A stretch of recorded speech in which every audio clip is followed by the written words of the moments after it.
저는 컨셉 디자이너 나우진이라고 합니다.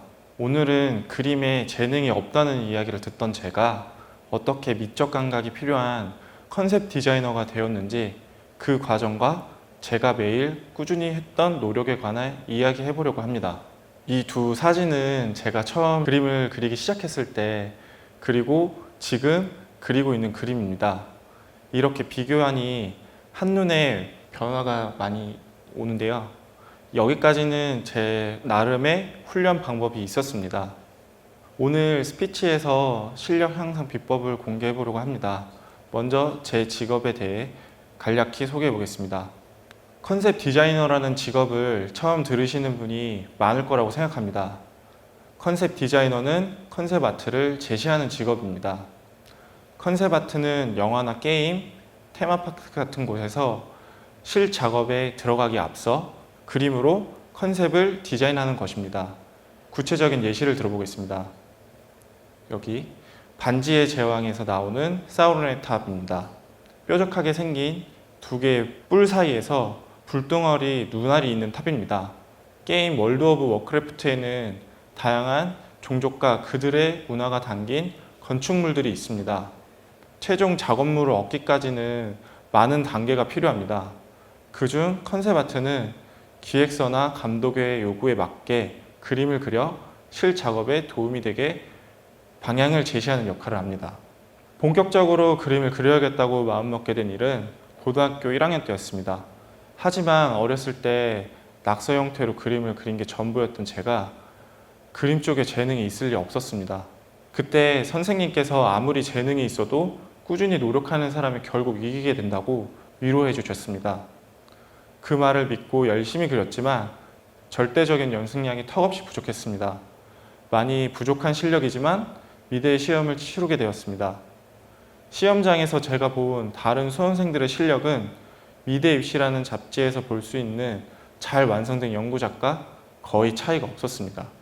저는 완전히 낙담했고 정말로 안 되는구나 라고 생각했습니다. 당연히 떨어졌을 거라고 생각하고 결과도 확인하지 않았습니다. 오히려 학원 선생님이 합격한 소식을 알려주셨습니다.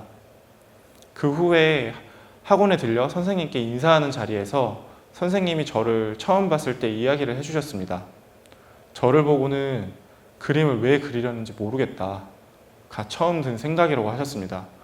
재능도 없고 그림을 그려본 적도 없어 보이는 아이 같다고 하셨습니다. 물론 입시가 끝나고 합격한 후에 들은 이야기지만 합격보다 훨씬 더 충격을 받았습니다.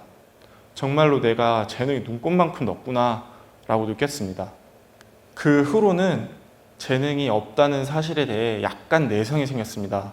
재능이 없어도 열심히 노력하면 최고는 아니지만 값진 결과는 얻을 수 있다는 걸 알게 되었습니다. 제가 학교에서 전공한 학과는 영상 애니메이션 학과입니다. 학과 이름처럼 다양한 것들을 배워왔습니다. 영화 시나리오도 써보고 2D 애니메이션도 만들어 봤습니다. 다양한 것들을 배워보고 제가 하고 싶은 일을 찾았습니다. 저는 영상 작업 대신에 그보다는 상상하는 것을 더 빠르게 표현할 수 있는 컨셉 디자인이 매력적으로 보였습니다. 진로에 관해 한 교수님과 이야기할 일이 있었는데 그 교수님께서는 하고 싶은 것과 잘하는 것은 다르다. 너는 그리는 작업보다 영상 편집하는 쪽을 더 잘한다라고 말해주셨습니다. 하지만 전 그동안 영상을 만들며 저와는 맞지 않는다는 생각이 들었고 교수님의 조언을 따르지 않았습니다. 지금 돌이켜 생각해보면 그 당시 조언을 받아들이지 않았던 게 정말로 운이 좋았다고 생각합니다. 컨셉 디자인을 하려면 정말 컨셉 아트를 제시할 수 있는 능력이 있어야 합니다. 그래서 저는 컨셉 아트를 알려줄 수 있는 곳으로 찾아갔습니다. 컨셉 디자인을 준비하며 기존에 했던 노력이랑 조금 더 다른 노력을 하게 되었습니다. 내가 이런 그림을 그리기 위해선 어떻게 해야 할까를 생각하는 것이었고 이를 연구하며 공부하기 시작했습니다. 냉정하게 할 수 있고 없는 것에 대해 스스로 묻기 시작했습니다. 주말에는 큰 서점에 가서 컨셉 아트에 조금이라도 도움이 될 것 같은 책들을 찾아서 읽었습니다. 개별적으로 놓고 본다면 전혀 상관없는 책들이었습니다. 조형개론, 건축 디자인 관한 이론서 이런 책들을 열심히 사서 읽었고 어떻게 컨셉 아트에 적용시킬지 연구했습니다. 그리고 정말 필요한 부분들은 따로 노트에 필기하며 숙지했습니다. 주어진 과제는 몸풀기 사이클에 가까웠습니다. 필력과 관찰력을 늘리기 위해서 모작 위주로 스케치를 연습했습니다. 건물 컷집에는 다양한 양식의 건물들이 높은 퀄리티로 실려 있습니다. 이 책에 나오는 대부분의 그림들을 2번 이상 그렸습니다. 하루에 한 페이지를 목표로 30분에서 1시간 사이로 그렸습니다. 빛과 구도를 공부하기 위해 내셔널 지오그래피에 실린 멋있는 배경사진도 따라 그렸습니다. 연필 스케치와 마찬가지로 하루에 한 장에서 30분의 시간을 두고 그렸습니다. 물론 처음 시작할 때 시간 내에 그리지는 못했습니다. 계속해서 꾸준히 한 결과 시간은 점차 줄어들었고 날마다 본격적인 작업에 들어가기 전 손풀기 훈련이 되었습니다. 따라서만 그려서는 새로운 디자인을 뽑아낼 수 없습니다. 디자인을 빠르게 연습할 수 있는 방법으로는 작은 시안을 빠른 속도로 그려보는 것입니다.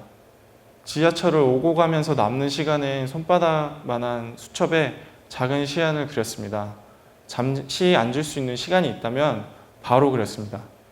이렇게 쌓인 시안들 중 괜찮아 보이는 것을 골라 본격적인 작업에 들어갔습니다.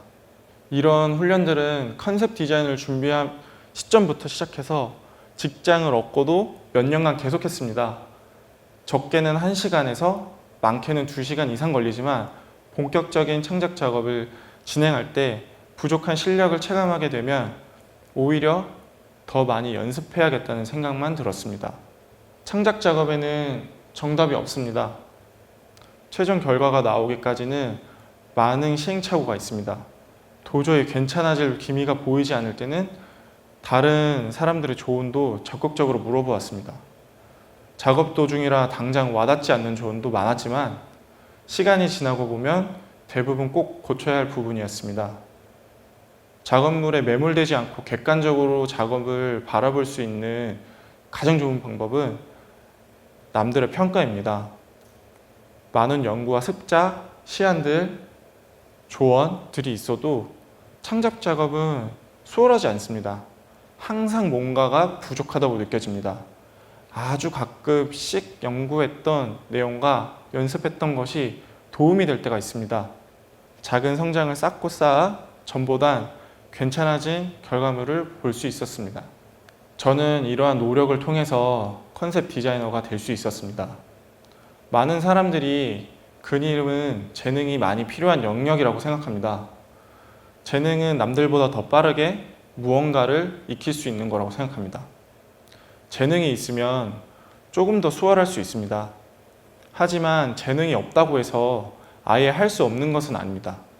제가 컨셉 디자이너가 되기까지 제 스스로가 남의 재능과 절 비교해서 판단했다면 전 결코 그림 그리는 직업을 갖지 못했을 것입니다.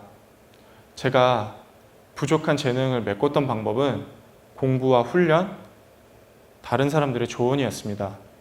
비단 그림뿐만 아니라 다른 분야도 마찬가지라고 생각합니다. 이 그림은 제가 그린 그림 중에서 가장 좋아하는 그림입니다. 가장 잘 그려서 좋아하는 그림은 아닙니다. 그림을 그려오며 처음으로 제 스스로에게 가능성을 느낀 그림이기 때문입니다. 여러분들의 재능과 가능성을 의심하는 다른 사람들의 말에 크게 휘둘릴 필요가 없다고 생각합니다. 하고자 하는 것, 되고자 하는 것이 있으시다면 그것을 할 수 있는 능력을 갖는 걸 목적으로 두시고 실질적인 도움을 주는 조언을 찾고 실천하고 노력하신다면 꼭 원하는 것을 이루실 수 있을 것이라고 생각합니다. 감사합니다.